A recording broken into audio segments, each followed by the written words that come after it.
Welcome everyone to the Tuesday meeting of the House Judiciary Committee. If you will, take your seats. We have a limit to how many we can have in here at one time. I'm sorry, we're going to have to maybe ask some people to wait out. If you're here on a specific bill, we're going to have the first bill is we try to accommodate members who have other committees to attend. And get my agenda up here. I think Mr. Kelly.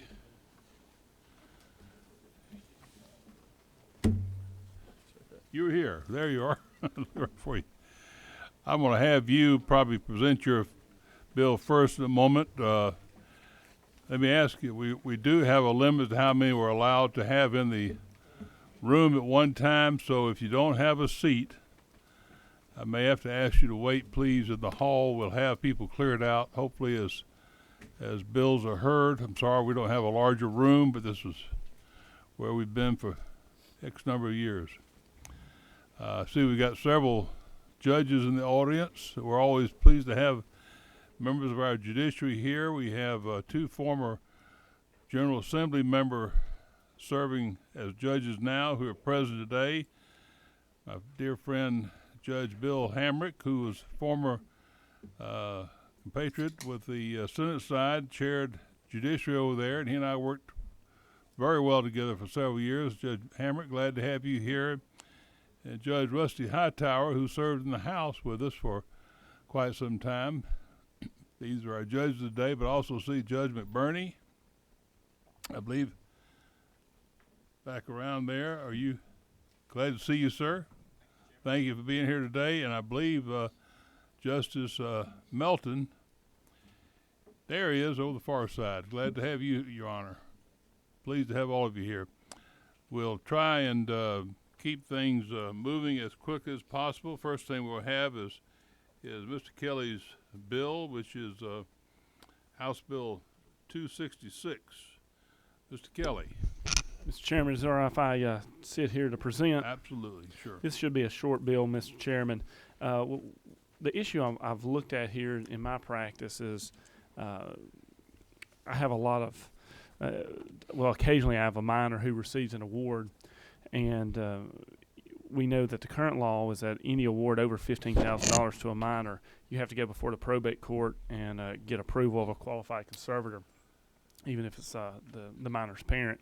And I got looking into that because more and more the awards are above that $15,000 threshold. And so almost every case I have involving a minor is then having to go to probate court, get conservatorship paperwork filed, and ends up just incurring extra expenses on the child's behalf that they could have through their award. So looking at it, and $15,000 was the threshold limit also when we had minimum insurance policy limits of $15,000.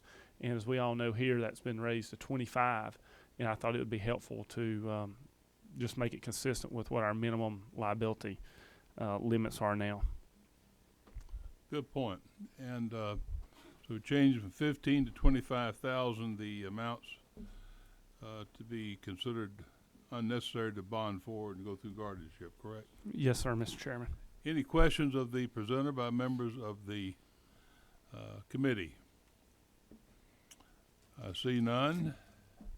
Do we have any members of the public who wish to address the committee on House Bill 266? If there are none, the chair will close all further public comment. The bill is now in the breast of the committee. We're working on LC 410985, House Bill 266. The chair will entertain motion. We have a motion and a second. Do pass. Do we have any discussion on the motion? Do we have any amendments? There being no amendments, the chair will call the main question, which do pass House Bill 266, LC 410985. All in favor signify by saying aye. Aye. Opposed, like sign. Motion carries. Thank you, Mr. Kelly.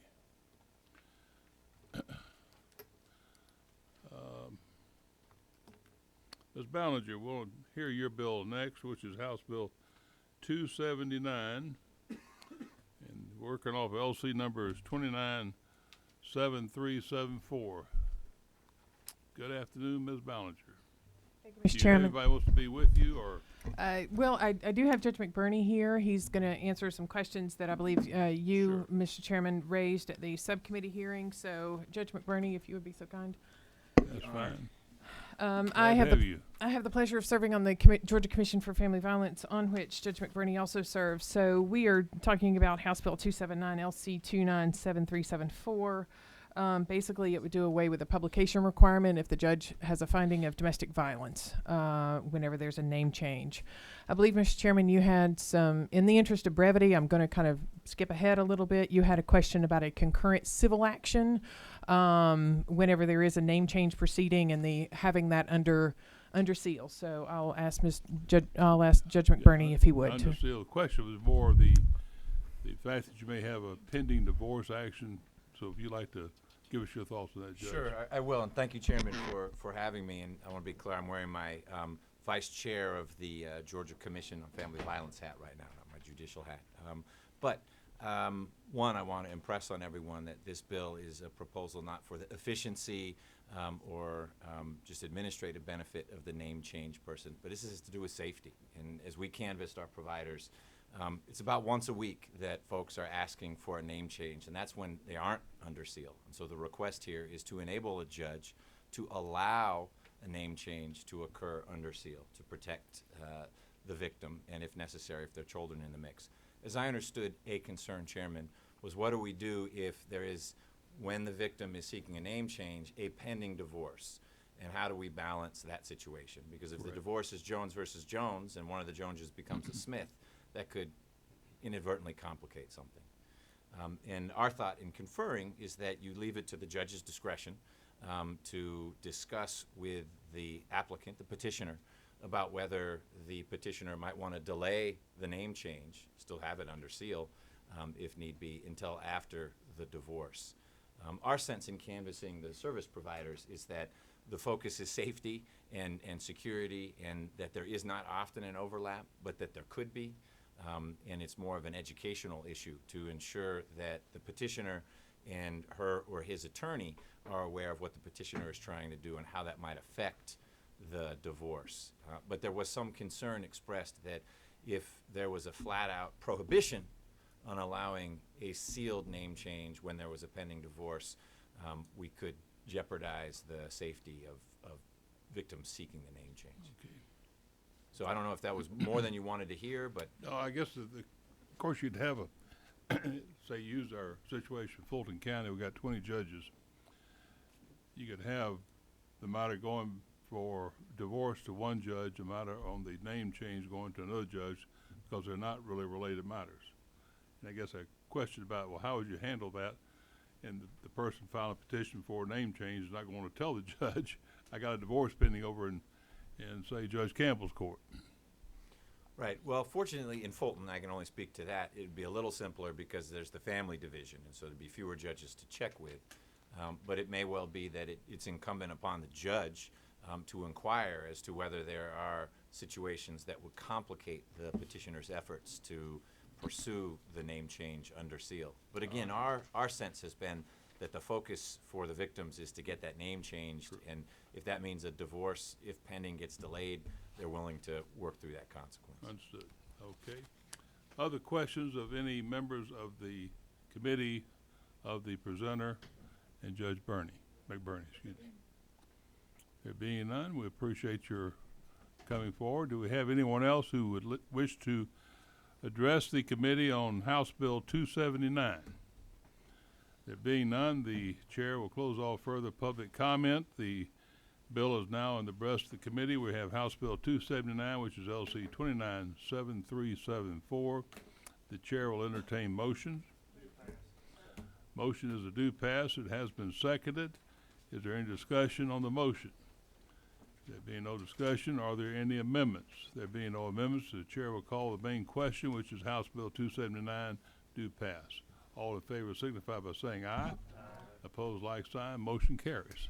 Thank you so much, Ms. Thank you, Mr. Ballinger. Chairman. I appreciate your taking us and taking into consideration Judge McBurney's schedule. Yes, Thank you. my pleasure. Your constituents in the courthouse appreciate it too. Give my regards. All right, now, I know we got a lot of interest here on House Bill 15, which we're going to get to. Is there any other member of the committee or someone else who has a problem time-wise? I know Ms. Beskin has a couple of bills on the calendar, and Ms. Kendrick. Are you here? There you are. Why don't you come on up, and we're going to get your bill out of the way, too. It's a fairly another quick bill. We're going to take House Bill 78, which is LC 391427. And did you have someone who would be willing to sit with you, Ms. Kendrick? Yeah, I have Charlie from the Secretary of State's office. Excuse me, Mr. Secretary. Thank you. Why don't you have a seat, and if you would introduce your guest to us, we'd appreciate it. Okay, thank you, Mr. Chairman. Mr. Charlie Garrett is from the Secretary of State's Securities Division, and I work with the Secretary of State on making sure this bill was perfected and ready to go, so he can answer from the regulatory side any Okay. questions that you may have. Thank you. Why don't you go ahead and present your bill to us, please, ma'am. Okay, this is HB 78 LC 391427, and this is an update to the securities code. There have been some changes to federal law that were made over the last year, and so we are updating our securities code to make sure that we are compliant with federal law, and the Secretary of State is able to continue to do what they're doing for companies that are raising capital in our state. You will see in section 3 on line 78, one of the things that I pointed out to the subcommittee is there is an addition of court costs, just to be consistent with other statutes that distinguish between costs and then court costs. An example would be for an expert witness versus court costs would be the cost of filing or process of service. So there's that. The bulk of what we are adding, as you can see, is consistent with the code, is in line 60 through 66. And this just allows the Secretary of State to require issuing companies that are raising capital under a Regulation A Tier 2 offering, which is a new type of federal offering, that they have to file with the state with a notice of the offering. And this is consistent with what the Secretary of State does with other such offerings. All right. What would you like to add to that, sir? I'm here for any questions. I Okay. think Representative Kendrick really covered it very well right there. I look at section 1, I guess the only thing we're doing there is I'm looking on line 12 is putting quotations around Yes. offer to sell. Yes. Is that all we're doing there? Yes, Okay, it's exactly. not a new section, it's No, just it's just getting that clarified. making it consistent with the rest of the definitions, putting Okay. quotation marks. Okay. Do we have any questions of the presenter and our guests by members of the committee? We have none. We appreciate it. Is there anyone else in the audience who wishes to address the committee on House Bill 78? There being none, the chair will close all further public comment. House Bill 78 is now in the rest of the committee. We're working on 78, which is LC 391427. The chair was open for motions. Have a motion do pass, and there's a second. Any discussion on the motion? There being none, are there any amendments? There being no amendments, the chair will call the main question. House Bill 78 do pass. All in favor signify by saying aye. Aye. Opposed, like sign. Motion carries. Thank you. Thank you, Ms. Kendrick, Thank you, Mr. Chairman. and thank you, sir. We'll go to House Bill 15. And this is my bill, and so I'm going to, at this time, relinquish the chair to our vice chair, Mr. Fleming. Thank you, Mr. Chairman. If you would present to us House Bill 15. Let's get that door closed. There we go. Thank you, sir. House Bill 15 came to me through efforts of the Clerks Association as well as the parties who I believe are involved with the offering of the software and hardware that's used for electronic filing. I go back for a number of years having served in the legislature, and this has been a hope for achievement one day that we would be able to go to electronic filing as a required filing. And we realize there are some courts as an example, Fulton Superior Court and DeKalb Superior Court and other courts that do now have electronic filing, have done so by local rules primarily, and that is covered with the courts themselves and the county government preparing and really funding the cost of that. So we do have some courts. The benefit of it is certainly a lot easier access for those who practice law, such as many of us on the committee, to have the ability to make a filing really instantaneous without having to, first of all, either go to the courthouse and physically file the document or putting it in the mail with the hope that the document arrives there in a time, first of all, arrives at all, but sometimes in a timely manner. I'll give you my own quick experience there, but many years ago, foolish me, I mailed a answer to a court, and the answer never arrived. And not checking on it myself, I found out my case had gone into default status. So there's dangers lurking out there if you try to use the mail. So that's something you learn hard way sometimes. But point being, we are now at a point, I think, with technology that we are looking more and more at the benefits of e-filing, electronic filing, and we now have, I know of 2 main vendors in Georgia who are working and soliciting as potential providers of service to the various trial courts. And I think this is the thing that has been waiting to happen, because frankly, before we could mandate it from the state level, if we did not have vendors who are able to pick up this responsibility and recognize it would be a return on their investment, the state would have to make the major funding of this type of situation. How good is it? I've been using it I know in Fulton County for some time. I look at the system we've had in the federal courts, and those of us who've had need to be in litigation in federal courts know how smoothly the operation is with that court's electronic filing. And really what we have now is the ability through a vendor in a working relationship with the trial courts, both Superior Court and State Court, to have this same opportunity made available for the practicing bar of our state. Now, with that said, this bill is to set up, Mr. Chairman, on January 1, 2018, the requirement that all pleadings and other documents related thereto filed by an attorney to initiate a civil action or to file in the Superior Court and the State Court electronically, all documents that are to be filed with that court. And that is beginning on line 21. It goes through and recognizes the fact that because we're doing a special type of filing, there will be a cost when you do it, say, from your office.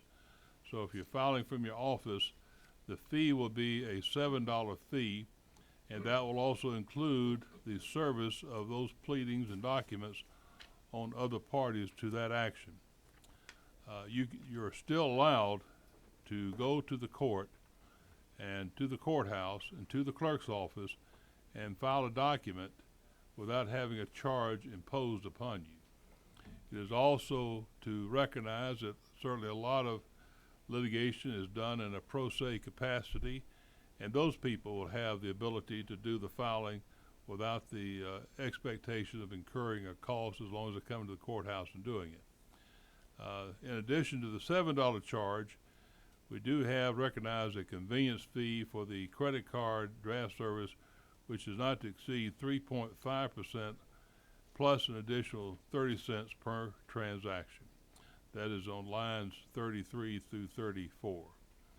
And transaction we felt was important to define. We did that on 35. It means a single upload of a court's electronic service provider for filing a pleading or document within an individual case, or to multiple pleadings or documents within an individual case, as long as they are filed concurrently. So the point being, when you have, I think the term's been used, an envelope, you open up the file and you're ready to file documents. You can file your answer, you can file your interrogatories, you can file your request for production of documents, you can file your motion to dismiss, you can file your brief in support of that motion to dismiss. That will constitute one full filing, and the $7 would cover that circumstance. Now, if you close it down, you come back later and say, well, I forgot to file a notice of a subpoena for taking a deposition, that's going to be an additional opening up and filing. And there would be then an additional charge for that purpose. But recognizing the one envelope, as we call it, time of placing all those documents through the computer with the clerk, there would be the one-time charge of $7. But that's the reason on line 35 through 39, we wanted to be sure there was a clear understanding of what was meant by filings and pleadings. The subsection shall not apply to filings which are in connection with a pauper's affidavit, pleading, or document filed under seal or presented to the court in camera or ex parte, or pleading or documents to which access is otherwise restricted by law or court order. And that's under lines 40 through 43. And the other exception is that are made physically by an attorney, this is what I mentioned earlier, or his or her designee at the courthouse, provided, however, that the clerk may require such pleading or documents be submitted via a public access terminal in the clerk's office. So if you come down to file the documents, the clerk will still have the option of saying, well, we're going to have to do it on electronic filing, but they have to make available for you as the attorney a means of doing that at the courthouse, and that can be done without charge. So we felt it as flexible as we could make it for that purpose. We come down to the line 50, and it says the Council of Superior Court Clerks of Georgia shall make and publish in print or electronically such policies or procedures as it deems necessary to carry out the subsection. It's not for rulemaking purposes, members of the committee, but it's just to say, okay, here's how the system will work in my particular court.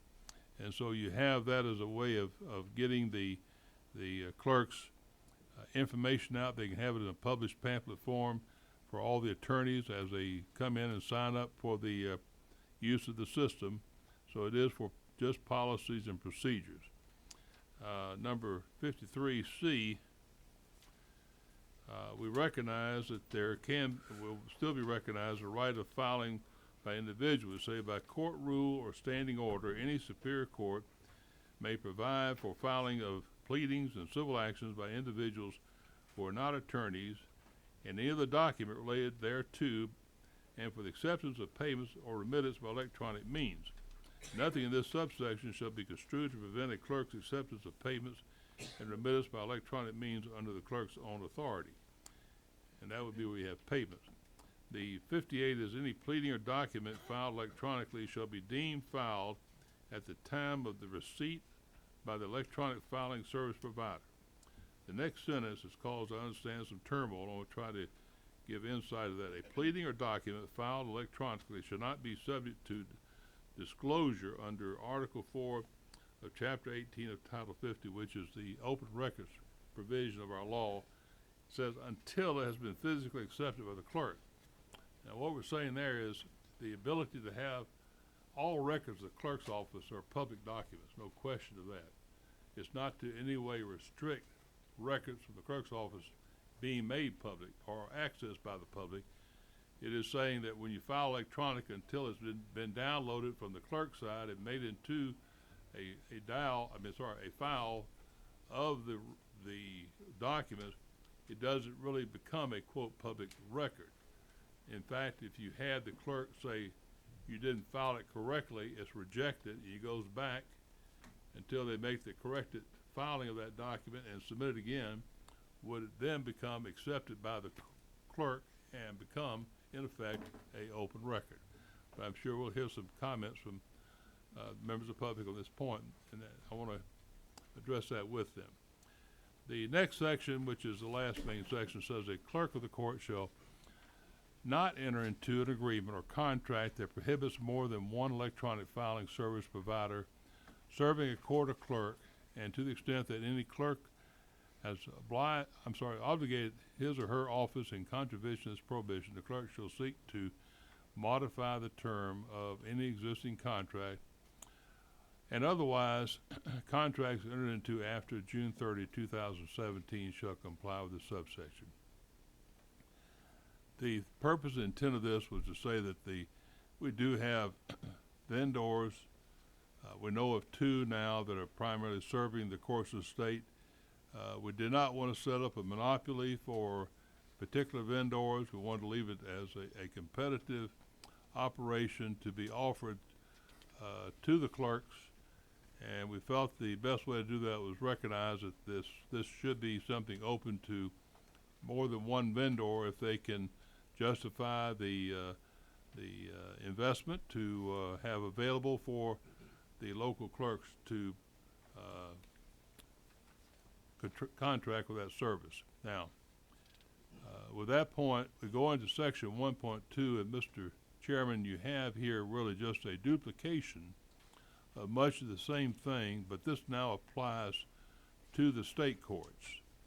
And this is, again, mandating through the various state courts of Georgia that there will also be required electronic filing. All right.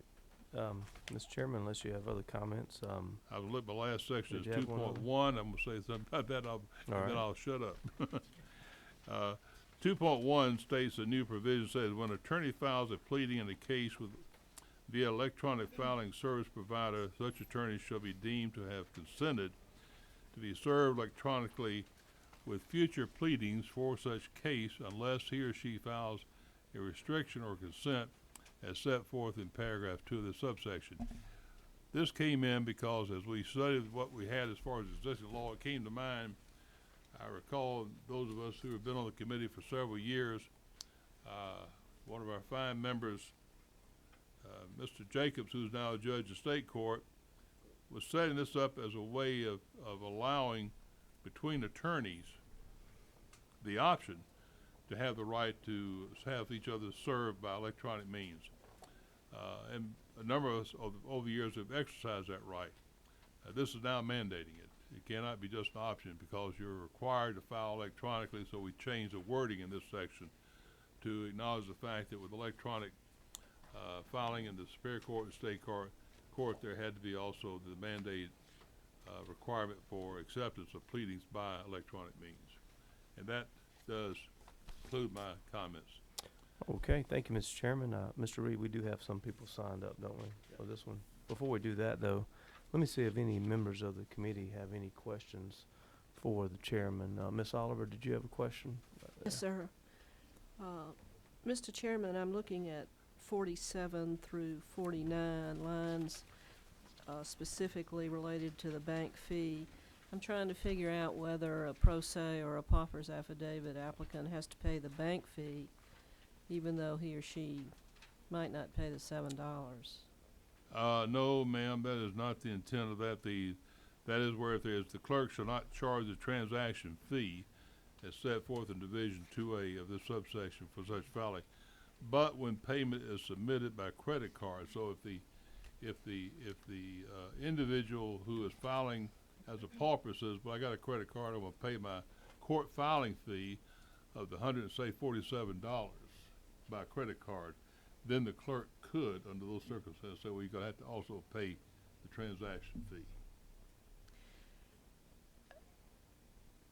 I'm trying to figure out whether that's consistent with the benefits of a pauper's affidavit. That's a good point.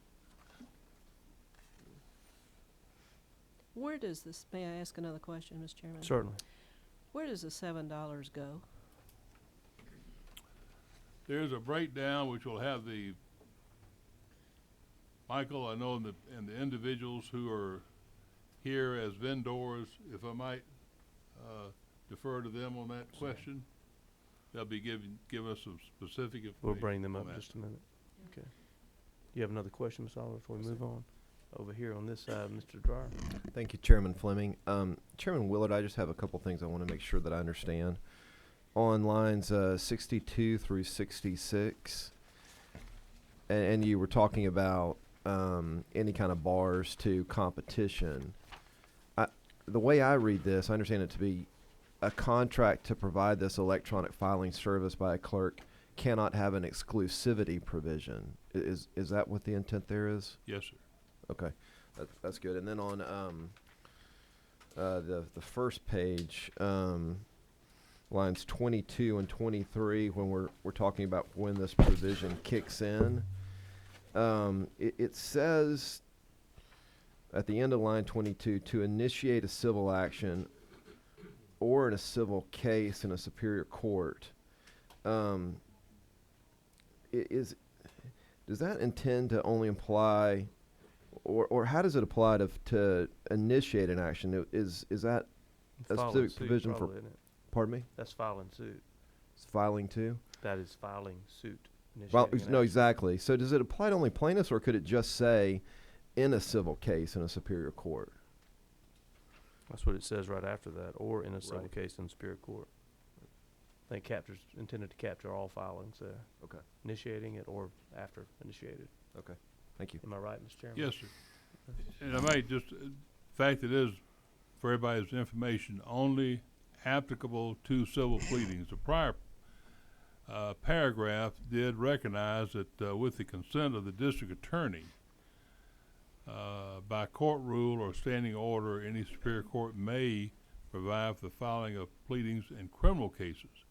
But that has to be done with in the superior court with the district attorney's approval, and the state court with the solicitor's approval. Okay. Any other questions, Mr. Dryer? No, thank Okay, thank you. All right, any other questions from members of the committee before we have some people here to testify? Mr. Reed, do you have the list over there? Yes, sir. Okay. May I also just add, Certainly. before we call them up, I have in your file 2 proposed amendments that have come to mind. This is to clarify, looking on line 53. You'll bring your attention to line 53 with me for a second.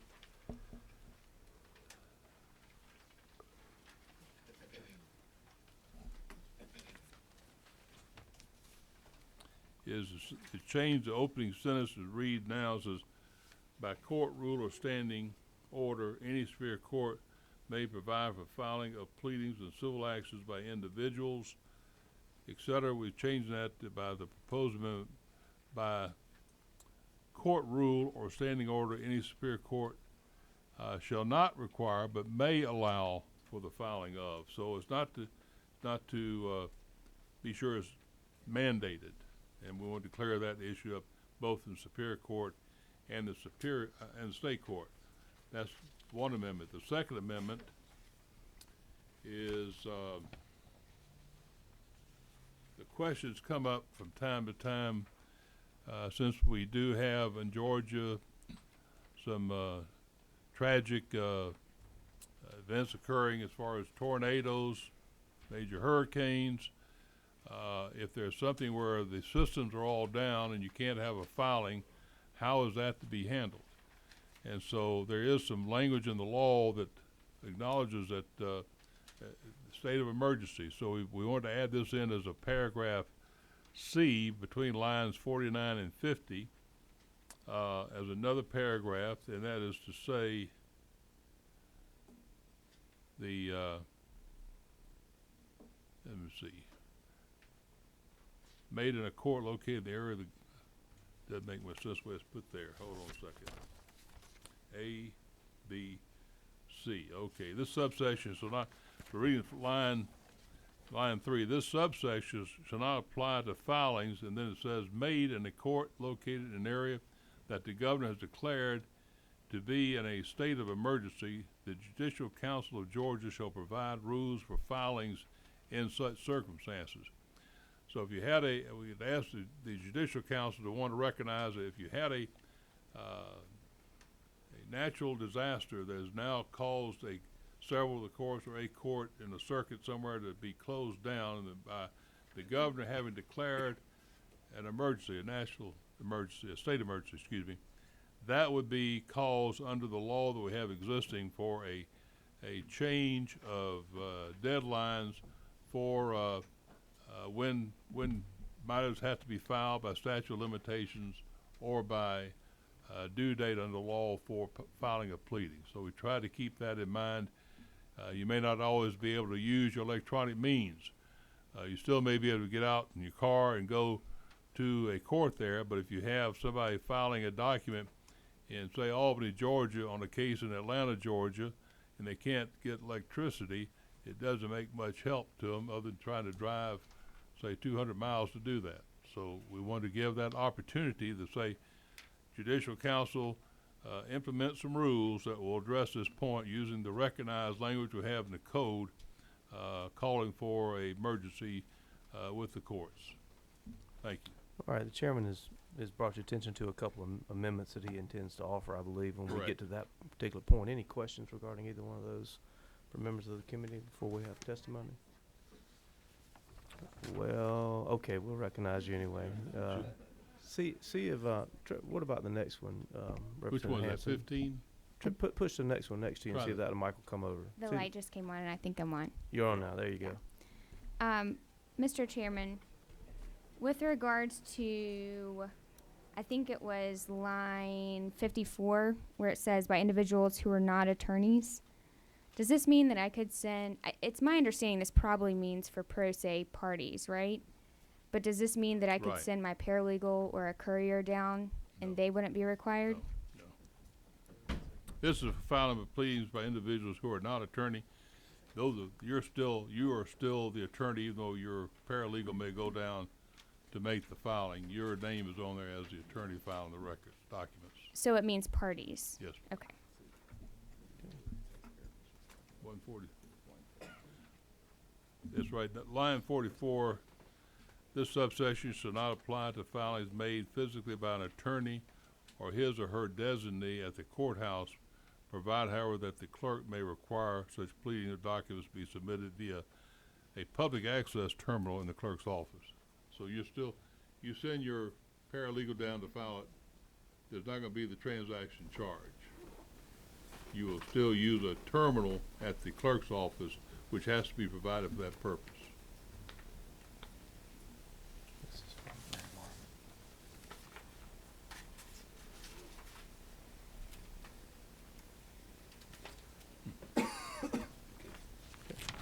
Alrighty. Any other questions for members of the committee, of the chairman, before we move on to people who have signed up? All right. First, we have some fellow named Dusty Hightower. Says Judge by his name. Judge Hightower, have you ever been here before? Do you know how this works?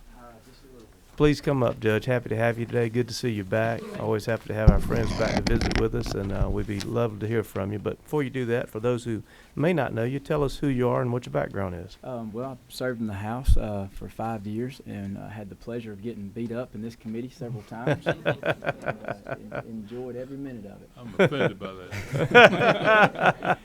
It was always much easier to sit on that side of the table in judiciary committees than this side of the table, I can assure you. And I'm now recently appointed back in May of this year to be Superior Court Judge in the Coweta Circuit, which is a 5-county circuit of Carroll County, Coweta County, Meriwether, Heard, and Troup counties, and very much enjoying my new position. So thank y'all for having me today. Chairman Willard, I want to thank you for bringing this bill. I think that there's not a debate out there that anyone could argue that e-filing is not the way of the future. I think that this is an inevitable thing to happen, and therefore it should happen now. And so I thank you for doing this. One thing that I want to point out in this bill, sitting on the legislative committee for the Superior Court judges, was brought to my attention that there was a couple of judges in our state that were having issues with having access to court documents that the clerks were housing. Now, I'm very fortunate in my circuit that my clerks literally go out of their way and bend over backwards in order to accommodate my needs as a judge. Because as those of you that are attorneys know, in order for a judge to be a good judge, in my opinion, that judge needs to be prepared. All of us that practice trial law, as I did as an attorney for many years, I always enjoyed the judge that when I came to court, they had a little bit of knowledge of what I was about to present to them. And the only way that judge is able to do that and be prepared and run an efficient court is if that judge is able to access the files that he or she needs to have access to in order to be prepared. Well, it was brought to my attention that there was a situation in our state where there was a judge who was being denied access, or maybe not fully denied, but was getting a lot of resistance in being able to access the court documents that his or her particular clerk was housing. And you can see where that would be an extreme problem. So what I would bring to y'all is possibly consider some language that simply says, I don't want to get into the realm of touching the clerks, their responsibility to house and be responsible for these documents, I assure you, because I have enough on my plate on making rulings. I don't want to have to be responsible for their documents. But possible language that simply goes to the effect of saying that a sitting Superior Court judge shall have access to the court documents that have been accepted by the clerk's office. And really that just goes to allow judges such as myself to be efficient. And that would be what I would bring to your attention. I think this would be a great bill for that language to be placed in. Judge, we appreciate you bringing that to our attention. It only makes common sense to me. In fact, I had a chance with the chairman to talk about some possible language for that, and also had a chance to discuss it with Mr. Holloman. This is what we came up with, and as the chairman shared with you his amendments. Let me go ahead and read this language to the committee while we're talking about it with Judge Hightower, and that would be on line 57, right after line 57 on the bill. And of course, this would be correspondingly added over into the state court judge's part if the committee were to adopt it. We would renumber on line 58, make that section E, and make a new section D, which would read as follows. A Superior Court judge shall have access to all pleadings and documents uploaded to the clerk's electronic service provider after acceptance by the clerk. I'm going to read that to you one more time because I know you don't have that one written down in front of you. A Superior Court judge shall have access to all pleadings and documents uploaded to the court's electronic service electronic service provider after acceptance by the clerk. So, Mr. Talbot, did you get all that? You did not? I'll read it to you one more time. A Superior Court judge shall have access to all pleadings and documents uploaded to the court's electronic service provider after acceptance by the clerk. Okay, all right. Mr. Chairman, I thank you, and I think that addresses very directly the concern that I had. Thank you. Hang on one second, Judge Hightower. Ms. Oliver, did you have a question for the judge? No? Okay. Oh, I'm sorry, Judge Caldwell. It's more of a statement than maybe a question. I understand what you're trying to do, but you've got some provision that if this was filed under seal, so shouldn't it say the Superior Court judge to whom the case is assigned shall have access to? Otherwise, you could have, I just throw it out there because I've been there. Right. Particularly something that was filed under seal or restricted for some reason, and you say a Superior Court judge shall have access to it, then anybody sitting on the bench could access that file. And I would just add the words to whom the case has been filed. I just or assigned. I would have no problem with that because, in all honesty, when we get assigned our case assignment. Mike wants to say something. Mike, did you want to say something on that? Mr. Chairman. Get that mic there. Yes, sir. As I understand, the bill as drafted would not allow cases under seal, to be filed electronically. There's an exception for that type of case. So they wouldn't be they wouldn't go through the electronic filing service provider, but would be presented directly to the court. So they would not be covered the way I heard you read the amendment with that amendment, and might answer Representative Caldwell's question. I still got the same question.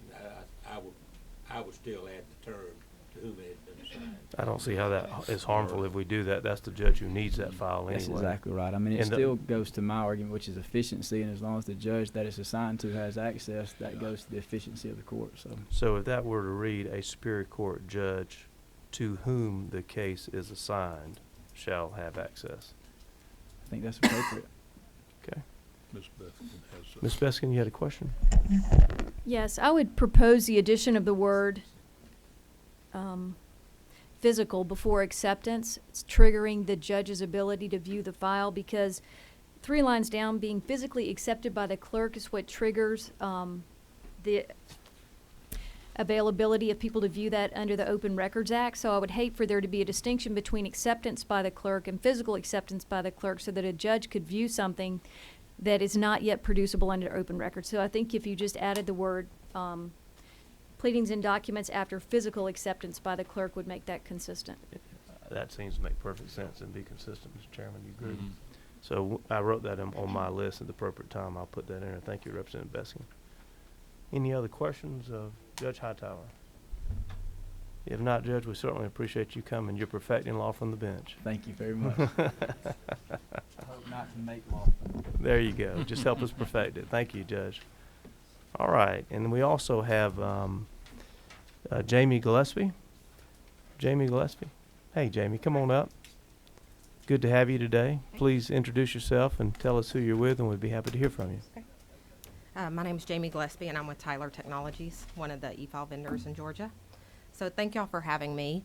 I've been with Tyler Technologies for over 18 years and have implemented mandatory electronic filing over about 16 states right now through our system. So I went through the bill, and I have some things that I thought we might want to talk about just on examples that we have and situations that we've seen for successful e-filing.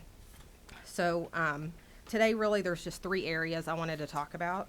The first one is the rulemaking authority, and it was addressed a little bit initially, but I think we might want to talk about it a little bit more. The access to justice, and then the technology standards that are nationwide. So to talk about the rulemaking authority, I know there's already been some proposed changes that say that the Council of Superior Court Clerks is going to just have the policies and procedures for the courts. But in the latest edition that you just talked about for the emergencies, you did say that the Judicial Council will define the rules for that.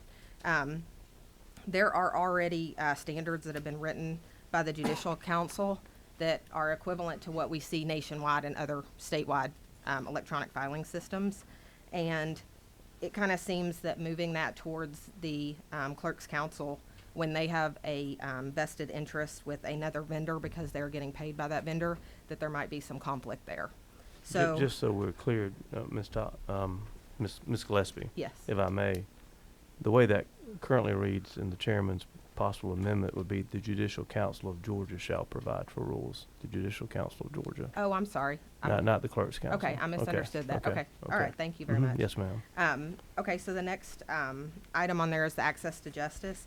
So the current bill does allow for the self-represented litigant or the pro se filer, but it is by the rule only, so it will be county to county on determining if they do that.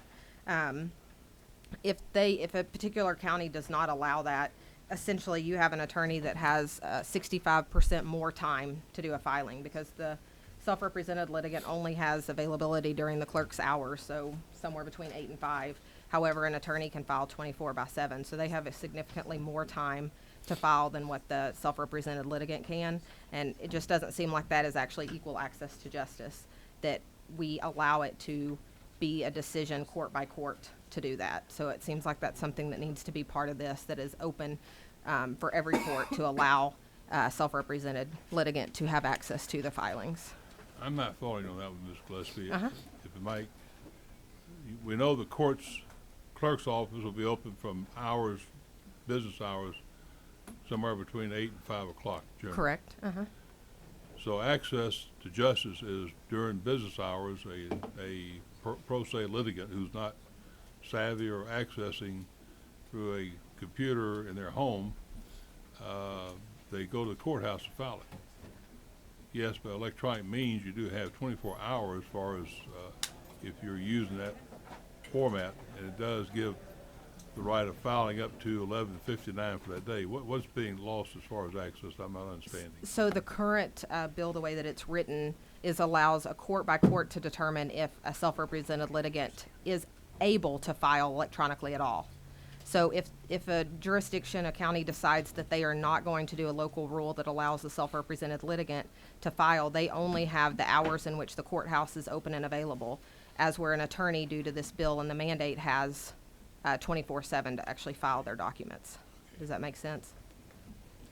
So the best path for establishing effective, the best way to ensure the equal access to justice is to allow the self-represented litigants in all jurisdictions to file and not make that be an individual court rule. And then just the last thing there is technology standards. So there's an existing national standard for electronic court filing that was established in 2000. And all the other jurisdictions, at least the ones that we work with, the 16 different states across the U.S., require that you meet these technology standards. So, and the idea on this is that it's for easy data exchange between justice partners. So if you're all using the same technology and the same, standards, then it's easier for the data to be passed back and forth. The standard is owned by a third-party company, and it's recommended by the National Center for State Courts. So, and right now they are currently part of the Judicial Council minimum e-filing standards that has been published in 2014, and we feel like that should be enforced so that everyone is using the same standards. There is also a third party that can certify that you are following those standards, so that really will give you guys understanding to know that everyone is following what the technology standards are that are required for electronic filing across the U.S., that we're all doing it the same, and that we've been certified by an independent company to evaluate our technology to make sure that it's accurate and secure and consistent. So those are the things I wanted to talk about. Yes, Ms. Elizabeth. I appreciate you coming today. Sure. And it's not to admonish you for coming today, but we would love to have seen you before today.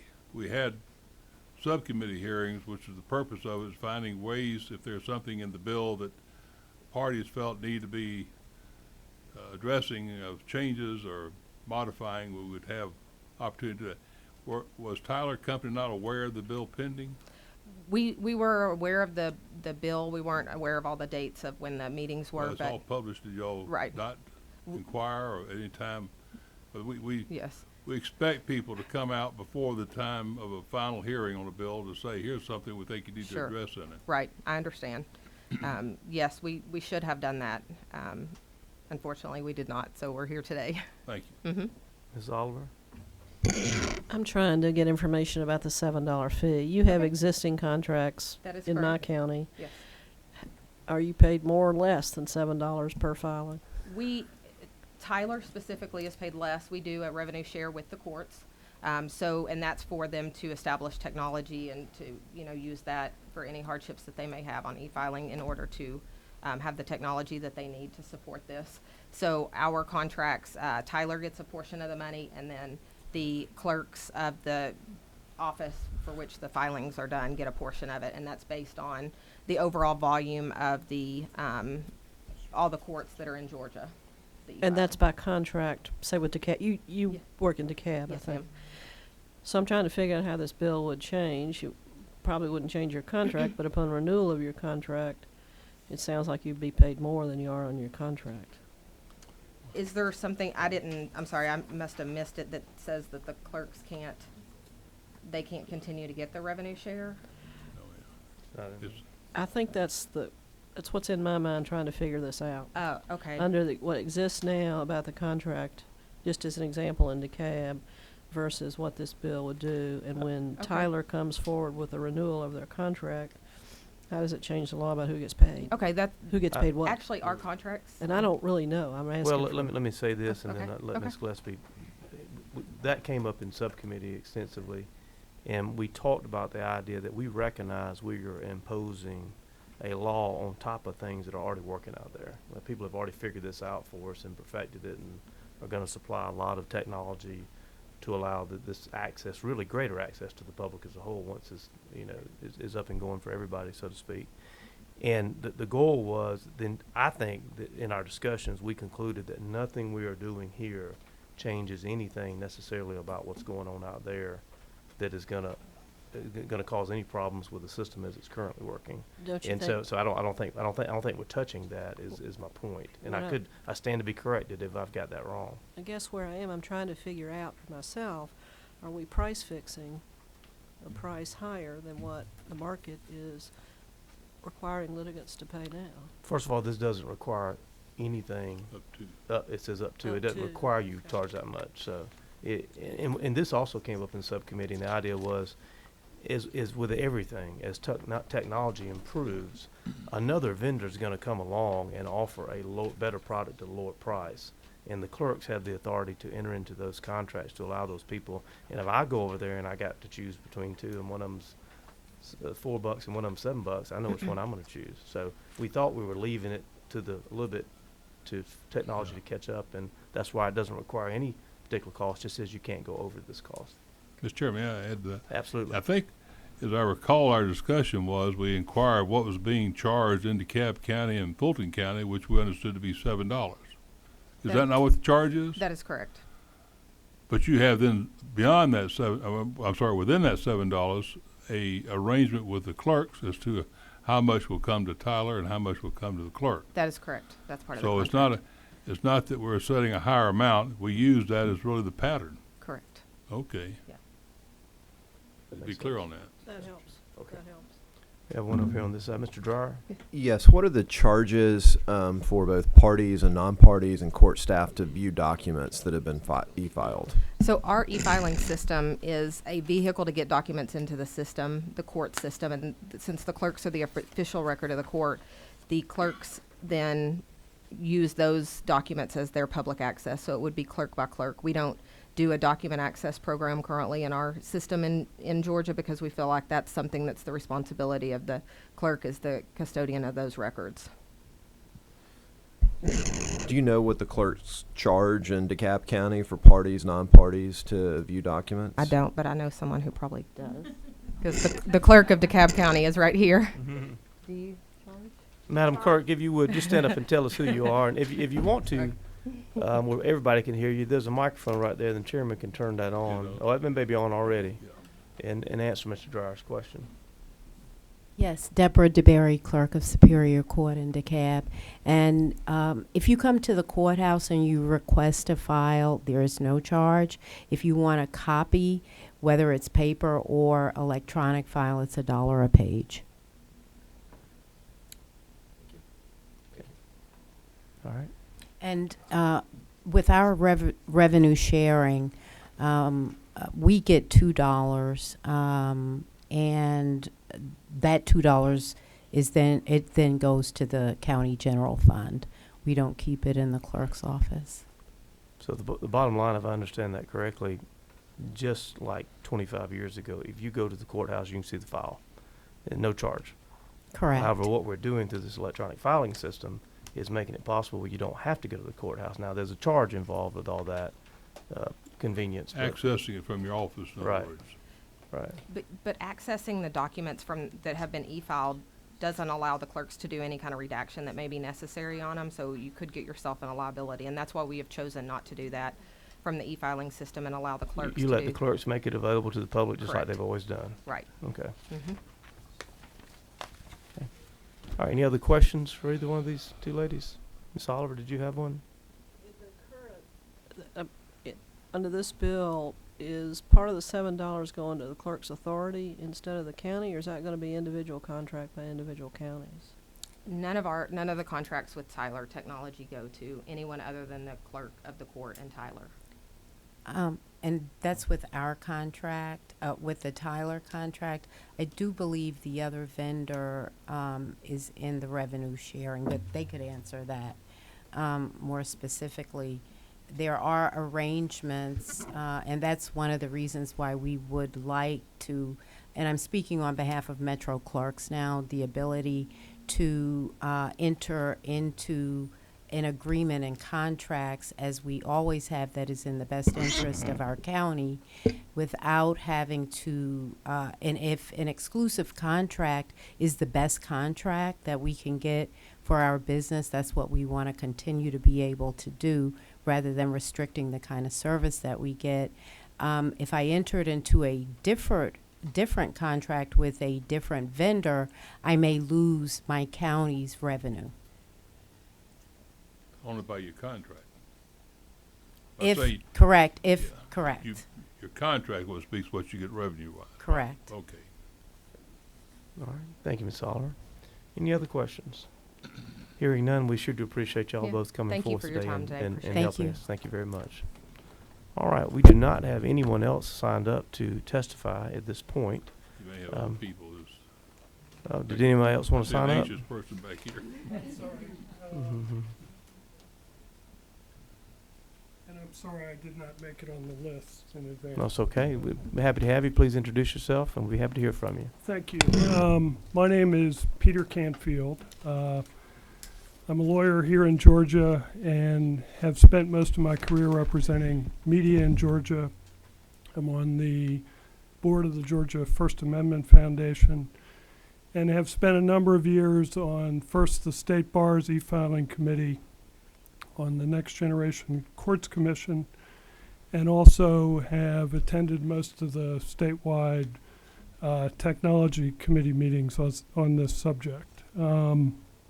And there are a couple issues I'd like to address with the chair's indulgence today. And I apologize, I'm recovering from a bit of flu over the weekend, so my voice isn't what it normally is. We wouldn't have known it had you not told us. Thank you.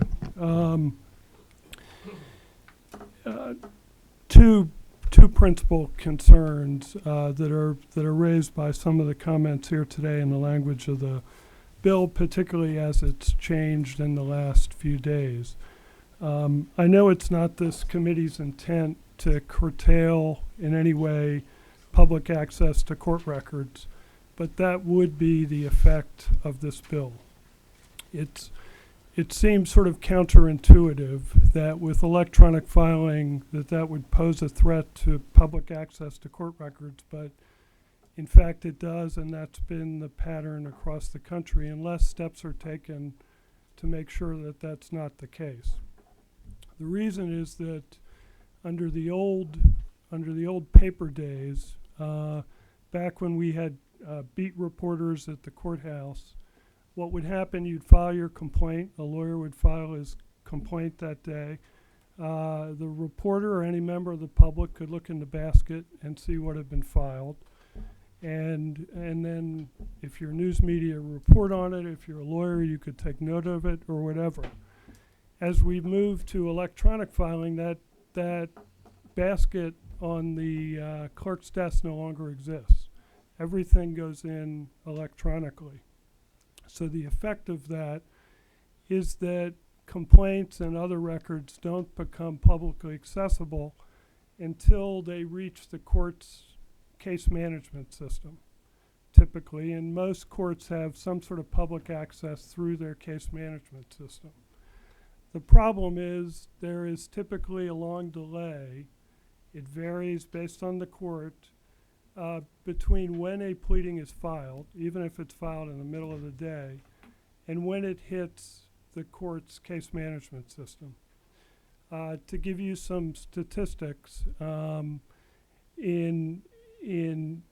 a recent study here showed that in one Metro Atlanta court, when it went to e-filing, same-day access to complaints. So in other words, if I'm a member of the public or the press who wants to see what's been filed in court that day, the statistics were running about 30%. So you could see about a third of the complaints that have been filed that day. 70% might not show up in the case management system. That means they haven't been accepted by the clerk yet for whatever reason. For a day, 2 days, 3 days, in many courts it's a week. That's particularly the case, that's been particularly the case nationally when courts go to mandatory e-filing. because the number of filings goes way up. It puts more of a burden on the clerk's office to process all those filings. Who gets hurt in that process? It's the public, it's the news media who want to report on new case filings because they can't access them on a timely basis. So is there a solution to that? Yes, and it's a solution that was debated in the State Bar e-filing committee and then was debated before Justice Melton's statewide civil justice e-filing committee, and resulted in some minimum standards for e-filing that were adopted in 2014 by the Judicial Council. Under those standards, and under a change in court rules that was proposed at that same time, a electronic document is considered filed when it is provided to the clerk's agent, that electronic filing service provider. So when the vendor gets it, and that's what this bill says too, when the vendor gets that document, it's considered filed. Lawyers wouldn't use this system otherwise because you couldn't depend on knowing exactly when it's filed. It doesn't depend on when the clerk accepts it. It's when it's filed. And what the Judicial Council standards now provide is that as soon as a document is filed in that way, a clerk has to provide, and the vendor has to provide at the courthouse during regular business hours, a public access terminal on which any member of the public can go into this electronic inbox and see every document that's been filed, even if it has not been accepted yet by the clerk. That's done in federal court here and across the country. It's done in most of the major metro court clerk's offices. In DeKalb Superior, that's done. In Fulton, it's done. It's easy technically to do. The vendors don't charge clerks extra for it. Tyler did not charge extra for that.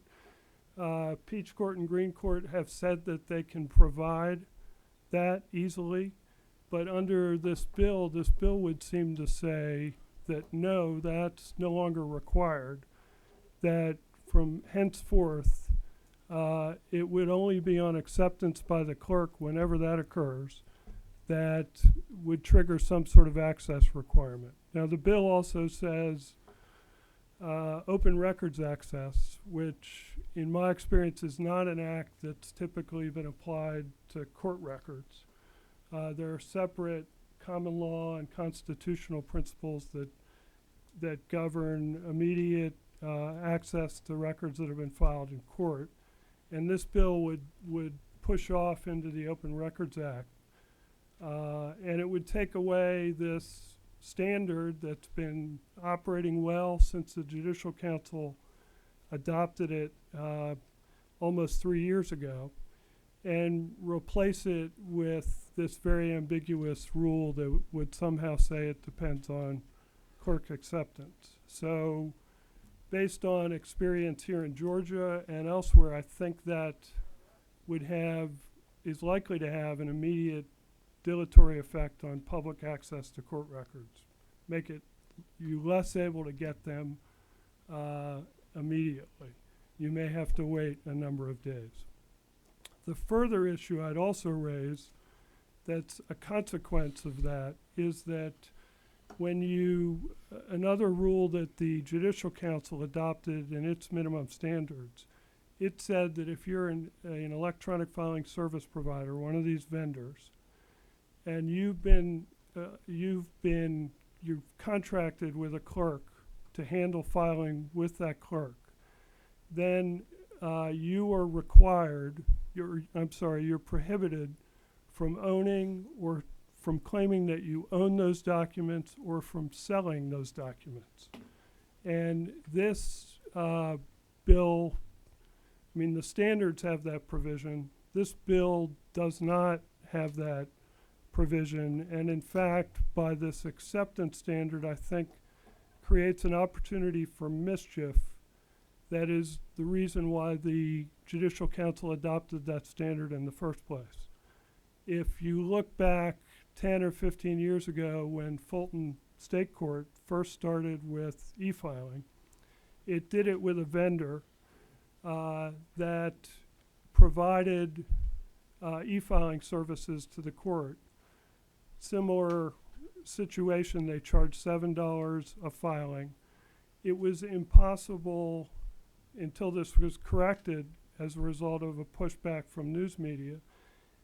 It was impossible to see those documents that were e-filed with that vendor down at the courthouse because you had to wait till they went into their case management system, which took a week or more typically. So if you wanted to see a public document, you either waited a week after it was filed, or you had to go to this vendor and buy it from that vendor. And that vendor was making money from selling access to those records, the same way this bill would permit a vendor to make money by monopolizing that period of public access. So those, with the committee's indulgence, are the two primary concerns that are raised by the bill at this Got point. any language? I would strike the entire provision that says and I don't have the current copy. Still physically accepted by the clerk, that area? Yes, thank you.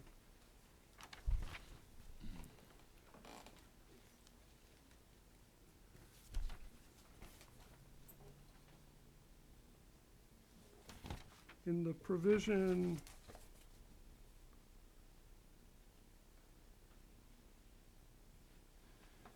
so in 58, line 58, I would strike that entire D. Because that issue is already dealt with under the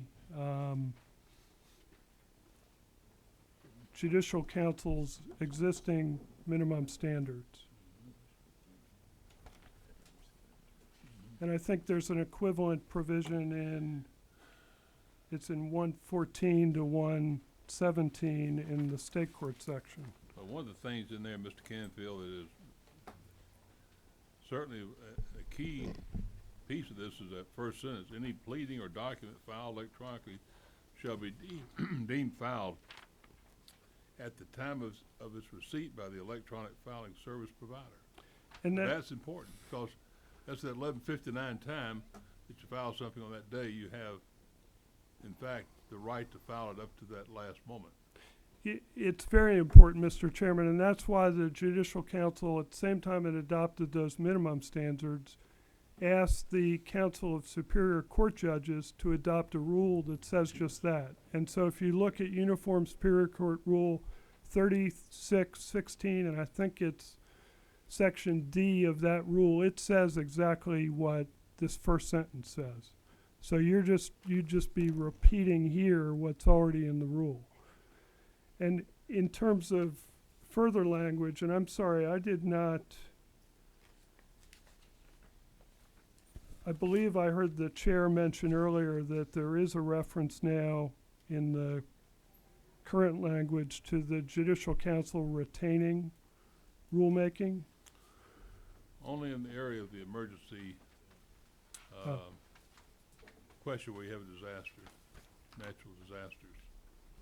Well, my additional suggestion, and it could be dealt with other ways, but would be to strike 50 to 52, which is the provision regarding the Council of Superior Court Clerks of Georgia shall make and publish in print and electronically such policies and procedures. And the reason for that is that as someone who has followed these issues now for almost 10 years through the State Bar, into the Next Generation Courts Commission, before the Judicial Council and its committees, that's exactly what the Judicial Council sees its function now as doing. That's the function it has served in this area, both by the standards that... Let me say, we were careful not to put in there rule-making ability. Only they can publish what would be the policy of which people understand how to use the process of doing electronic filings, but not rulemaking. We try to separate that. Well, and it partly, you know, words are important, and it's hard to tell. I guess, okay, I'm saying, if they abused it in some way, we come back every year and look at it. And many times we do that with, you know, things that we find we gave someone the means by which to, I'm speaking to take over, but, you know, the means of doing something, and then we find out later, well, you're not doing it the way we expected you to do it, so we're gonna come back and change the way you do it by legislation if necessary. And my suggestion would be there's nowhere in the bill now that recognizes the vital role that the Judicial Council has played through, and they don't call them rules. Some of what they've suggested have been rules, have gone to classes of court. But other provisions are just standards like the technical standards, the standards on what a public access terminal at the courthouse should be. That's one of the standards. The standard, for example, that the vendor shouldn't be allowed to sell. Don't those things complement what we're doing here, but the fact that Judicial Council has made rules about what will be the operating procedures for the use of electronic filing. I mean, we're not limiting that. My worry in watching this process for many years is that the Council of Clerks has often acted in a way that has blocked efforts of the Judicial Council. And this bill really gives the council specific authority, the Council of Superior Court Clerks of Georgia, without making them subject to standards, rules, and regulations that are enacted by the Judicial Council. And so, given that the Judicial Council is already acting virtually through consensus of the various groups, and does not have specific statutory authority in this area, that this would further dilute their efforts and make the Council of Superior Court Clerks, it would give them too much ability. And I do share the concern that was also raised, that the council here has aligned itself with one vendor. They've entered into an agreement with that vendor, as have their clerks, that specifically says that they will market and promote the marketing efforts of Just Green Court and the legislative efforts of Just Green Court. So that's why we put in the provision about not being able to enter into a sole agreements too. So you gotta leave it open. But well, their agreement, for example, it's not termed an exclusive agreement, but it says that on the other hand, they have to promote just this one vendor. So, I mean, that I think we're setting up an ambiguity that is going to cause trouble down the line if. Well, should we stop? I'm asking. Here, I'm serious now. Yeah. Well, do we do electronic filing or do we stop? Well, I think electronic filing is good. We're not going to be able to fund it by the state, correct? It's a substantial financial investment to be taken by some party, whether it be the state or a vendor in this case. But if we say you can't do it as an exclusive contract, we want to be left open. So there's competition there for that very reason. They may be working primarily with this one vendor, but I know another vendor over here that's doing the same thing work-wise. Say, well, I want that vendor to also have the same opportunities. You can't clerk-wise say, you're not allowed to come in here. If they come in and say, well, I can do it for $2 cheaper. We want that opportunity. Well, and there are a lot of great issues in there. I wish the state. I think e-filing is great as a lawyer, as a member. I use Pacer all the time. it's really made my job as a lawyer much easier, and it's helped my clients, helped me represent my clients. I think we ought to have e-filing. I wish the state would decide it's worth funding to create a state system. In Texas, they started with an approach like this, and after the criticism that resulted from the fees, they ended up just adding an extra $10 or $30 to the case initiation fee. Not an ideal solution, but just that $30 max at the beginning of a case was enough to pay for the whole system without requiring everybody who used the system to pay this toll every time they used it. Do any members of the committee have any questions for Mr. Cantfield? Okay. We appreciate you coming sorry, today. I Thank you very appreciate much. your indulgence. Thank you very much. Okay. All right, that's all that. Sure, Ms. Nesbitt, come on forward. Tell us who you're with, and happy to have you today. Thank you, Mr. Chairman. Deborah Nesbitt with the Association of County Commissioners. And let me say, first off, we have not taken a position on this bill, but there was some conversation. I just want to have a point of clarity. The Tyler system, the $2, the revenue share goes back to the county general fund. Under the contract that I have seen with Green Court that some of the counties have entered into, or some of the clerks have entered into, $1.50 of that goes to the Council of Superior Court Clerks. Now, the counties don't have any ability to oversee or the contracts that clerks enter into. So they, as a constitutional officer, can make a decision to enter into that contract. But I just wanted to make sure that everybody was really clear about that, that money that would otherwise go to the county general fund is now going to the Council of Superior Court Clerks, which is a state agency. Okay. So I just wanted to provide that clarity. Thank you. Thank you, There ma'am. goes We Ms. appreciate that. Ms. Holloman. Oh, I'm sorry, Ms. Oliver, did you have a question? My apologies. She had asked about that earlier. Might be a good time to bring up some people with You done? vendor and county clerks and get some clarity on what are the fee situations, how it's divided up, who receives it, and for what purpose do they receive it. Mr. Chairman, members of the committee, I'm Mike Holloman. I represent the Superior Court Clerks of Georgia. The contracts vary from county to county. First of all, the Council of Superior Court Clerks does not, under any circumstance, receive $1.50 per filing. Again, I know she said it, but that doesn't make it right. I have a copy of the contract. I'll be glad to provide. It just Hold on a doesn't. second. Let's hear from Mr. Holloman. There first, then are we'll move on. actually approximately 120 memorandums of understanding. In other words, there's an agreement, and it's determined by the clerk as to how they participate in the master agreement. There is a provision in the master agreement for $1.50. However, the way that is distributed generally, and not exclusively, is that 50 cents goes to the local case management vendor, 50 cents goes to the county, and 50 cents goes to the council.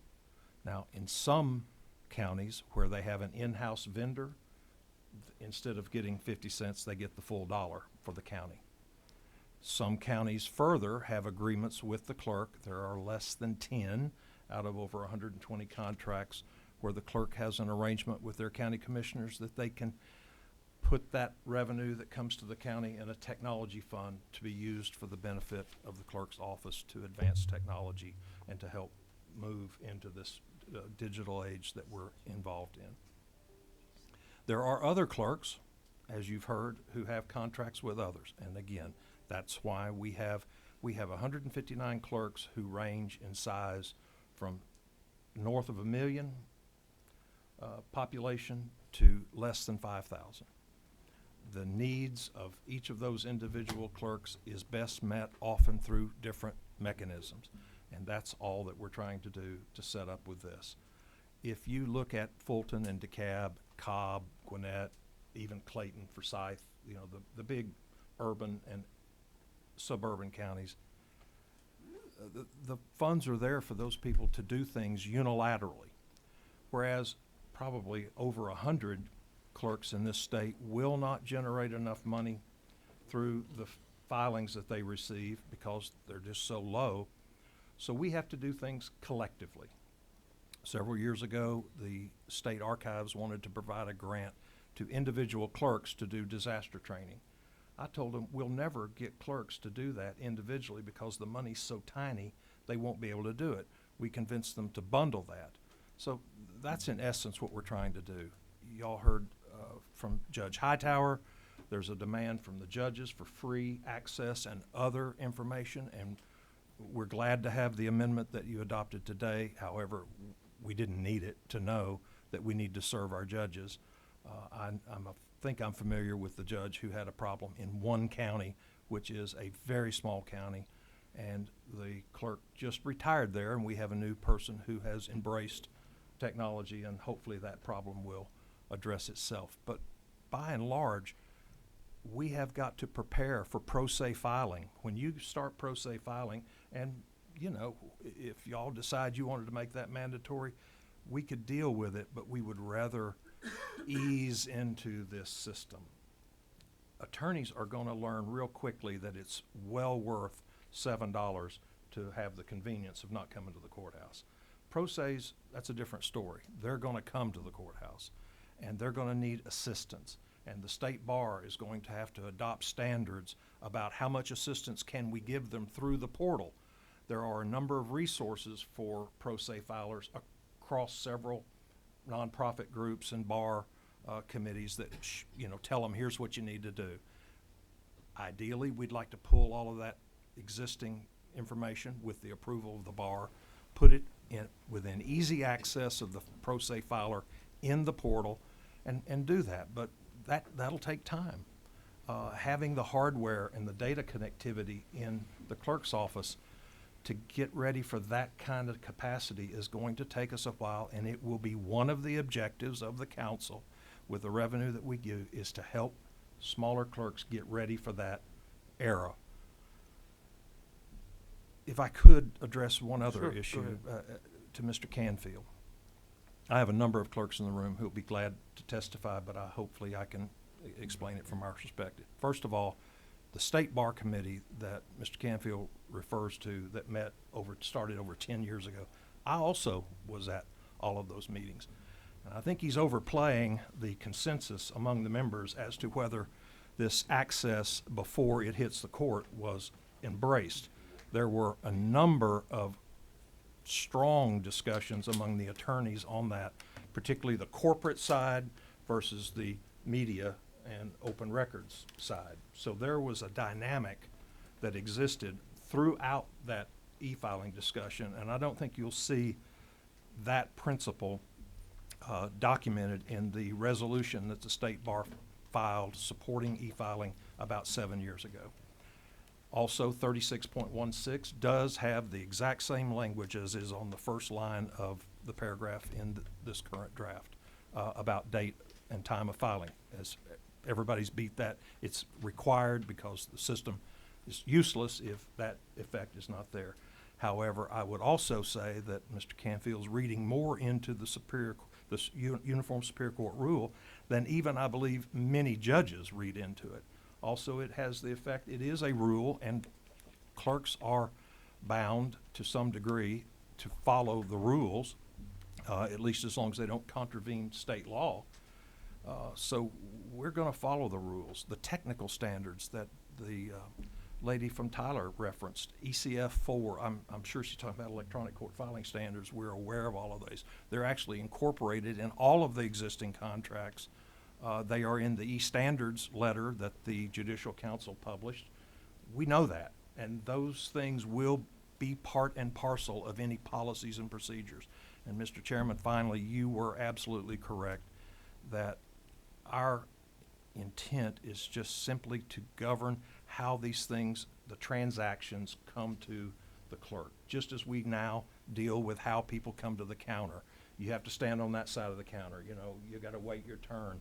There are very rudimentary procedural things that we need to iron out, and they need to be the same. You don't want to file in one system and have a whole different set of rules in another, because that is a recipe for getting your filing rejected. Last point to the idea that anyone ought to have access to this, that's not unlike having access to a mailbag and being able to open the mail before the clerks even had a chance to pull it into the office. The rejection rate currently for, I'd say, any kind of paper pleading runs anywhere from 4 to 28%. No offense, but attorneys make mistakes. They file into the wrong court. They take a case that has two parties that are this, and they attach a motion where the parties to the motion are not the same. These are the reasons that it gets rejected. Believe me, the clerks are not in the business of evaluating the lawfulness of your filings and rejecting them because, oh no, your legal point is moot, I rule against you.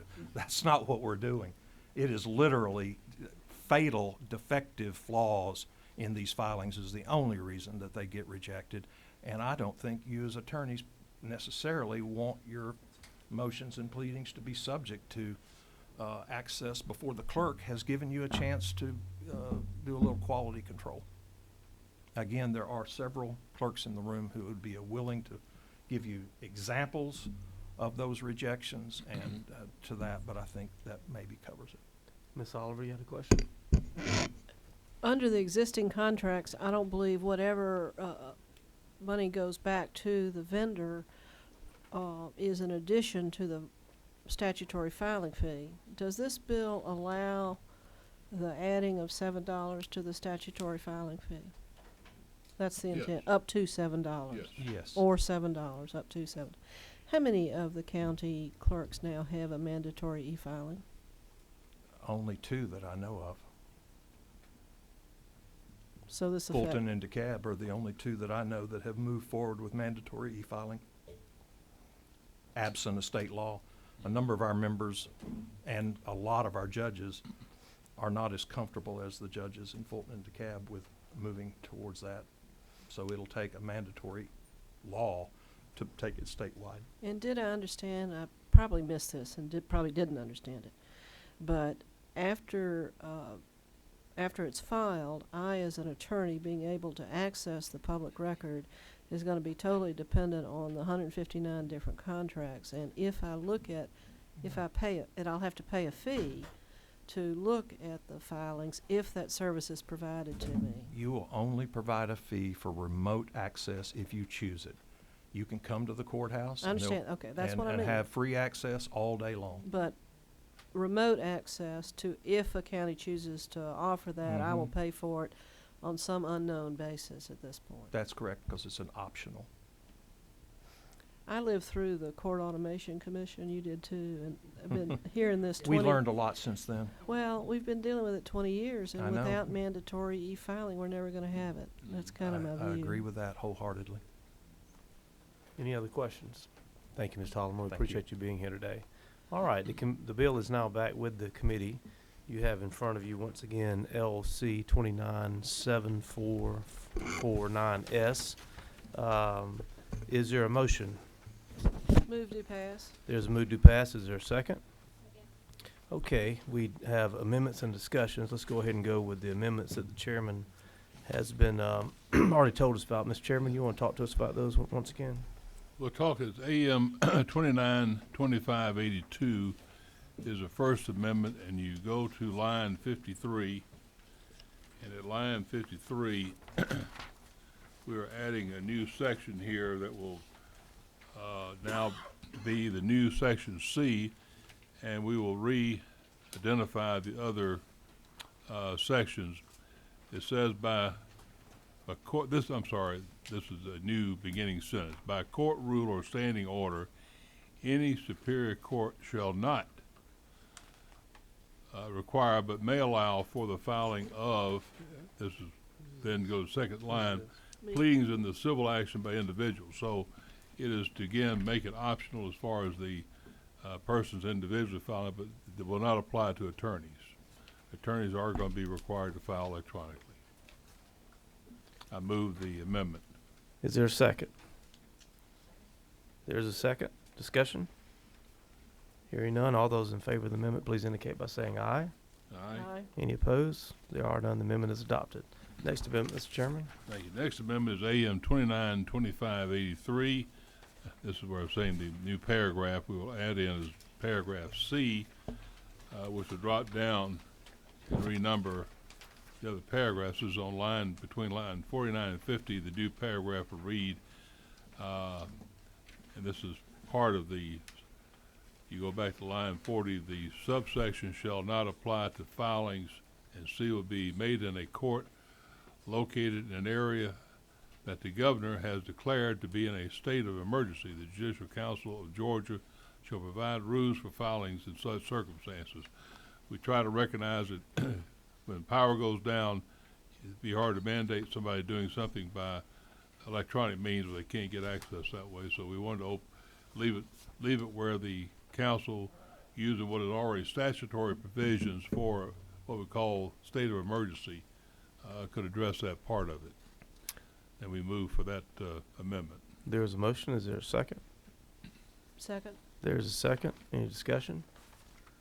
Hearing none, all those in favor of the amendment, please indicate by saying aye. Aye. Any opposed? Amendment passes. The chair will now bring to the attention of the committee another amendment which we have already discussed.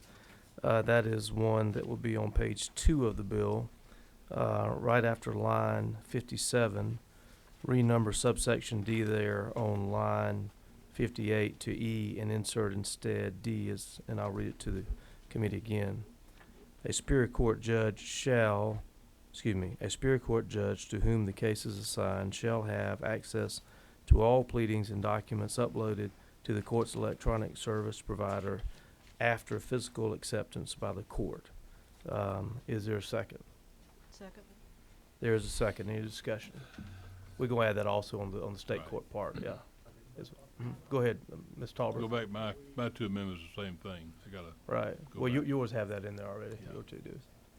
Also, in between electronic and service, we should add filing to say electronic filing. Electronic filing service provider? Okay, to be consistent with the other parts. Does everybody understand the legislative council's addition there? There's two other parts that we need to do that in. Where? Lines 36 and line. All right, well, hold on one second. Keep your mind on those. We'll come back to that. Let's deal with this amendment first. There has been a motion. There's been a second. Any discussion regarding this addition to the part with the Superior Court and conversely with the state court part? Mr. Dryer. Mr. Chairman, and I agree with what you're saying. It's we use the word after filing. It doesn't say when after filing. I wonder if it might be clear to say upon filing or currently with filing.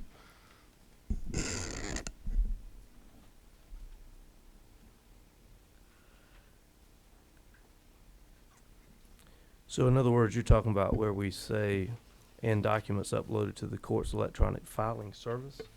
I want to make sure I understand what part of this are. A Superior Court judge shall have access to all pleadings and documents uploaded to the court's electronic service provider after upload, right? But we don't specify how soon after upload. It may be that it gets taken care of pretty quickly anyway, but if we were concerned about the urgency when the court has that, it would maybe be better to say upon upload. In that, the judge will not need to file until he takes action on it, and he's requesting the file, I think, in this part. Is that a concern? You follow me? I understand your timing, but when the judge is going to get this, we're talking about down the road when we have 6 months of discovery possibly, and Yeah, I guess there's some emergency filings, but even then, I mean, you're right. I'd be pretty surprised if a clerk were to withhold something like this. just because it's the judge who's requesting it is my thought process. Yeah. That doesn't it isn't a concern, I would think, if you think of it in that way. All right, any other discussion? All right. All those, no further discussion, all those in favor of the amendment, please indicate by saying aye. Aye. Any opposed? The amendment passes. Ms. Oliver, you have an amendment. You want to talk to us about those? I think they've been passed out to the committee. Mr. Chairman, amendment on line 28 and line 84, It's brought to my attention by Judge Wayne Purdom in the State Court of DeKalb County. He wanted clarification that these fees, whatever the fees would be recoverable as court cost. And in consultation with Representative Kelly and with the powers that be out there and with Chairman Willard agreement, I offer amendment to House Bill 15 at line 28 after the word fee, which will add the language, comma, which shall be a recoverable court cost, comma, and similarly add the same language on line 84 after the word fee, which shall be recoverable court cost. So you're trying to accomplish to make sure that this is defined as a court cost, this, okay. That's Judge Purdom's request, and I believe I have the agreement of everybody I've talked to about that. Correct. Me. Okay. All right, any questions regarding Ms. Oliver's proposed amendment? Legislative Council, do you have that? I do. We could say, after shall, we could say, which shall be a recoverable court cost, and then the rest says something. And should only include. So, I didn't hear him, I'm sorry. yeah, Mr. Talbot, would you repeat that for us, please? Why don't you get your Yeah. mic and turn your mic on? There you go. Where in line 28 after shall, we'll put which shall be a recoverable court cost and only include a. Yeah. Okay. Did you get that, Ms. Yes, Oliver? sir, and I think that's... Sounds a little cleaner, I think. Yes, sir. Okay. So, would that be your motion, Ms. Oliver? Yes, sir. Okay, is there a second? Second. There's a second. Any discussion? Hearing none, all those in favor of the amendment, please indicate by saying aye. Aye. Any opposed? The amendment is adopted. Mr. Talbot, you also had a couple other places where you wanted us to correct some verbiage. You want to tell us where those were? Correct.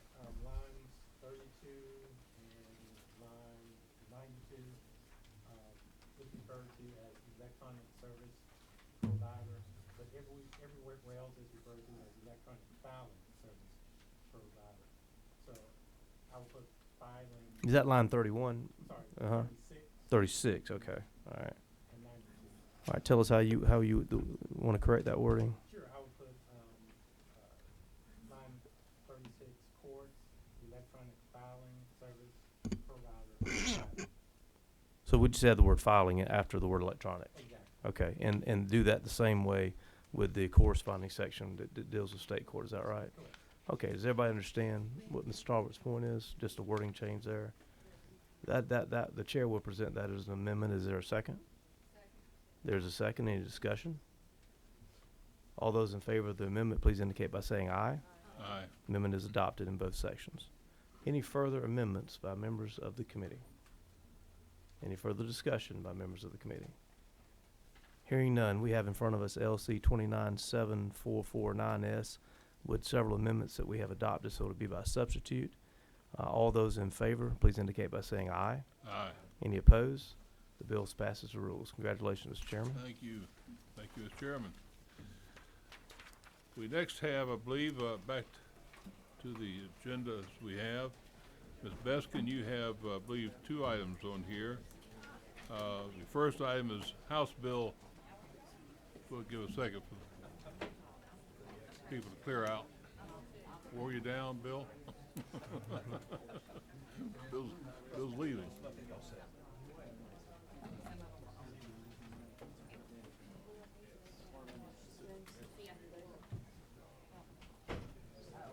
Wow. The room's cooling off. Yeah, we'll be here alone.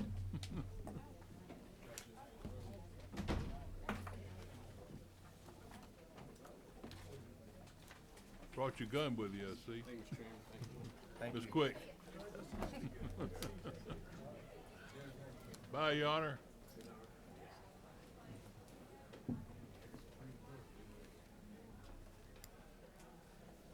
Ms. Beskin, you're going to be presenting to us first House Bill 212, which is LC 297298. Thank you, Mr. Chairman.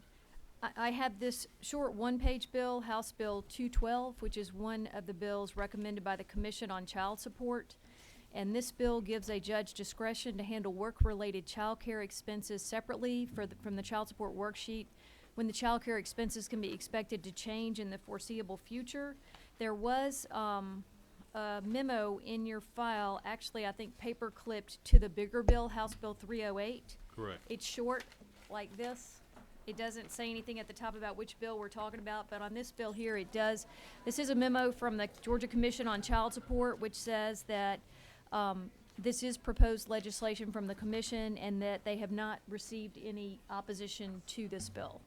And this bill, Mr. Chairman and committee, I do have my colleague Representative Quick with me, who did a lot of the work on this bill, so I'm having her co-present with me, so. Representative Come Quick. Ms. Quick. I'm sorry, Mr. Chairman. I was just passing out some samples in case, I saw Anything I can Chairman, have? saw Chairman Welch down there, and he's a very Something thorough we can eat? man. Go ahead. So, Mr. Chairman, I'll be happy, of course, to answer Yes, any ma'am. questions anybody might have about how the worksheets. You operate. serve on the Child Support Commission, do you not? Representative Beskin does. Oh, she does. I'm a new Okay, member she- of the commission, My and mistake. this I came just- to me briefly, but Representative Quick was very involved in modifying or editing these bills. Okay. So, Mr. Chairman, she reached out to me because, of course, I serve my clients and prepare these worksheets every day, and am the immediate past chair of the State Bar of Georgia Family Law Section, so. Well, tell us the evil we're trying to correct here. Yes, sir, Mr. Chairman. The Child Support Commission was concerned about two things.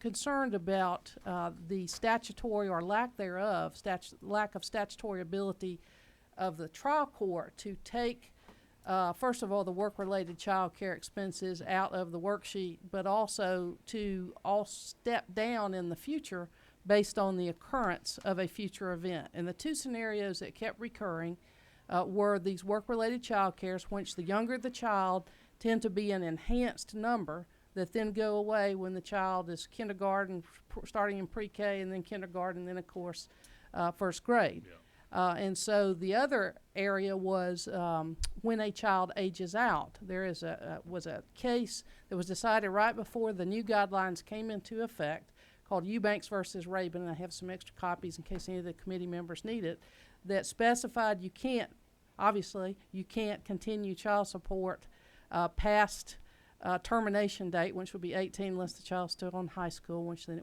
could extend to 20. And specifically discussed and authorized the step down and what would be required. So that's in terms of the bigger bill that Representative Beskin has. That is the future contingency that's dealt with in that scenario, in addition to the other matters that are dealt with in that bill. But 212 is simply ensuring that the trial court has the discretion to either deal with the work-related child care expenses as a mandatory adjustment in Schedule D, which increases the presumptive amount of child support, or alternatively, take them out of the worksheet so that as they go up and down and go away, the presumptive amount of child support is not burdened by that enhancement. So we won't be seeing as many modifications as a way of trying to resolve the question of child care? That is the hope, and also just the fundamental unfairness of having that inflated number in the child support number for an extended period of time. Okay. Any questions of the presenters? Ms. Oliver? I don't know why I'm not understanding anything today, but I'm not. Are you eliminating the mandatory child care provision on the worksheets for children under 6? No, ma'am. So you are only allowing the judge to say this shall go until the child is 6, and then when the child is 6, it takes off? I can't figure out how this.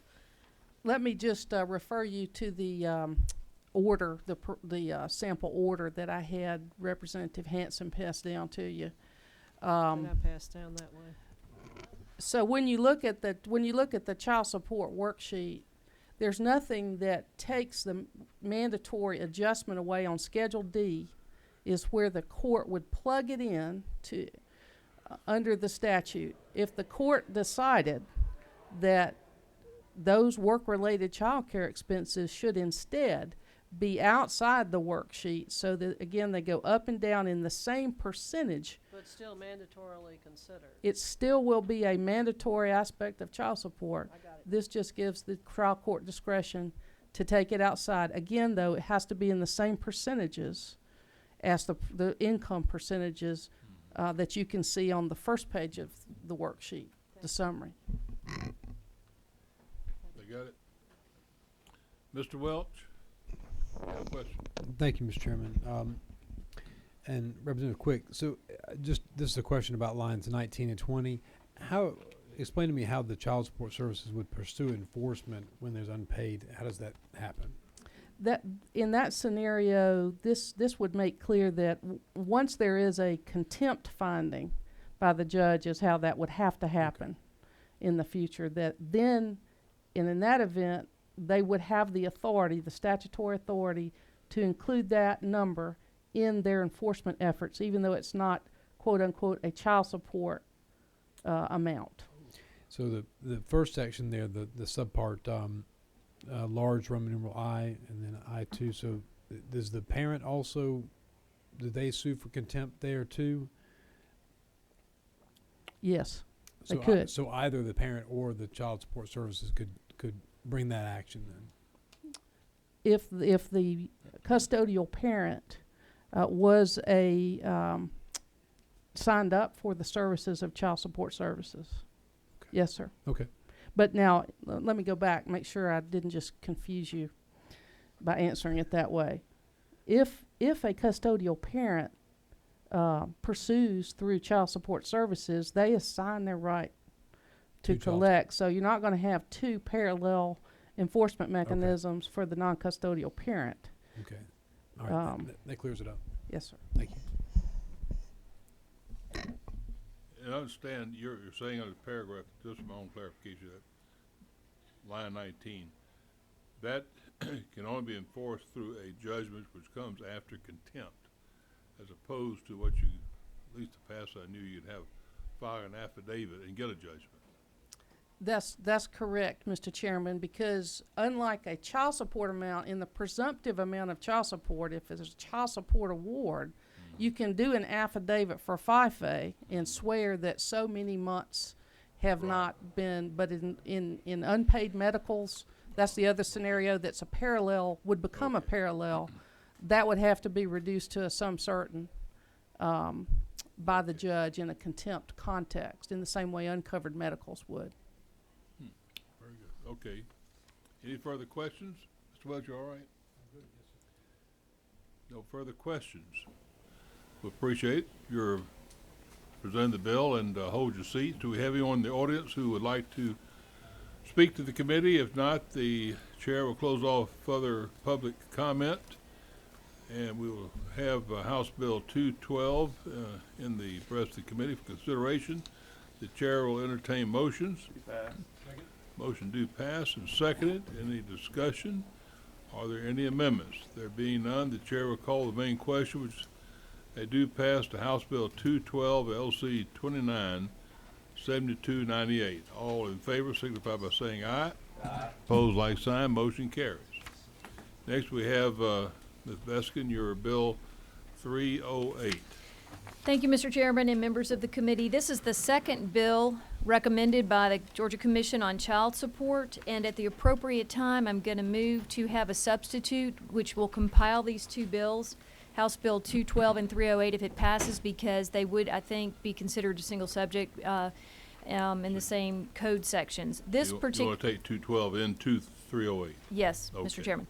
This particular bill, there's a lot of cleanup, a lot of gender neutrality for language, but the main thing here is to allow the court to do separate worksheets for different amounts of child support when that child support is anticipated to change within the next 2 years. So, Representative Quick. Mr. Chairman, I think Representative Beskin did summarize it pretty well. These technical and corrective issues have been vetted by the Department of Human Services, and so those are, in essence, the Child Support Commission requesting that these changes be made. The legislation would also give the authority for the parenting time deviation to be an upward or a downward deviation, which the judges have requested in the instance that there's absolutely no parenting time being exercised by the non-custodial parent.